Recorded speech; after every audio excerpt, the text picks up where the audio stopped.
ఆదిలాబాద్ జిల్లా వార్తల విషయానికి వస్తే కాంగ్రెస్ ప్రభుత్వం రాష్ట్ర వ్యాప్తంగా ప్రతిష్టాత్మకంగా చేపట్టిన గ్రామ సభలు జిల్లాలో ఆవాస పాలవుతున్నాయి. రెండో రోజు కూడా పలు గ్రామ సభలలో ప్రజల నుంచి అధికారులకు తీవ్ర నిరసన వ్యతిరేకతలు వ్యక్తమయ్యాయి. ఆదిలాబాద్ పట్టణంలోని పిట్టలవాడలో ఏర్పాటు చేసిన గ్రామ సభలో స్థానికులు ఇందిరమ్మ ఇళ్లపై, అలాగే ఇందిరమ్మ ఆత్మీయ భరోసా కార్యక్రమంపై, అలాగే రేషన్ కార్డులపై అధికారులను నిలదీశారు. గతంలో ప్రజాపాలన సందర్భంగా, అలాగే కుటుంబ సర్వే సందర్భంగా తమ నుంచి దరఖాస్తులు స్వీకరించిన అధికారులు ఆ దరఖాస్తులను ఏం చేశారని, అయితే ఇప్పుడు దరఖాస్తులు తీసుకుంటున్నారు ఎందుకని ప్రశ్నించడం జరిగింది. దీంతో ఇటు అధికారులకు అలాగే ప్రజలకు వాగ్వివాదం జరిగింది.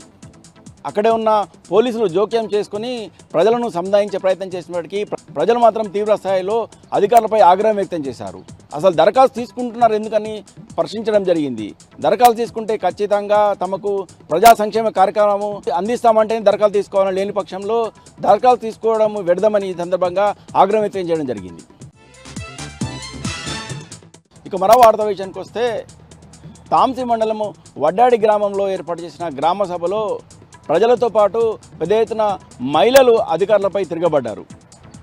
ఇందిరమ్మ ఇళ్లకు అర్హులైన వారికి ఇందిరమ్మ ఇళ్ల కోసము మొత్తం 300 మంది దరఖాస్తు చేసుకుంటే ఇందులో కేవలం 30 మందికే లబ్ధిదారులకు ఇందిరమ్మ ఇల్లు కేటాయిస్తున్నాం చెప్పడంతో ఒకసారిగా గ్రామ సభలో మహిళలతో పాటు స్థానిక గ్రామస్తులు అధికారులపై తిరగబడ్డారు.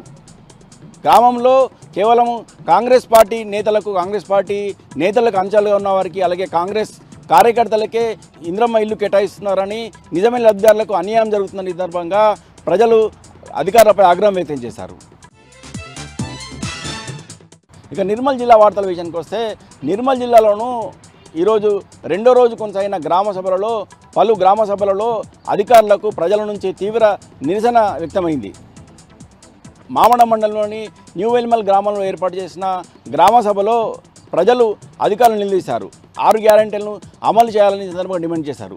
ఇందిరమ్మ ఇళ్ల కోసం ఇప్పటికే తాము దరఖాస్తు చేసుకున్నామని, అయితే ఇప్పటికి కూడా ఎవరికి కూడా ఇందిరమ్మ ఇల్లు కేటాయించలేదని, అలాగే కేవలము కాంగ్రెస్ నేతలకు చెందిన అనుచరులకు, అలాగే కాంగ్రెస్ కార్యకర్తలకే వారికి అనుకూలమైన వారికి మాత్రమే ఇందిరమ్మ ఇల్లు కేటాయిస్తున్నారని, దీంతో నిజమైన లబ్ధిదారులకు అన్యాయం జరుగుతుందని, ఇప్పటికైనా ప్రభుత్వము నిజమైన లబ్ధిదారులను ఎంపిక చేయాలని, ప్రస్తుతము ఉన్న లిస్టులో నిజమైన లబ్ధిదారులు ఎవరు లేరని మరోసారి సర్వే చేసి ఖచ్చితంగా నిజమైన లబ్ధిదారులకే ఇందిరమ్మ ఇల్లు కేటాయించాలని, అలాగే రేషన్ కార్డుల విషయంలో కూడా ప్రతి ఒక్కరికి కూడా రేషన్ కార్డు అందే విధంగా చర్యలు తీసుకోవాలని సందర్భంగా ప్రజలు అధికారులకు విన్నవించారు.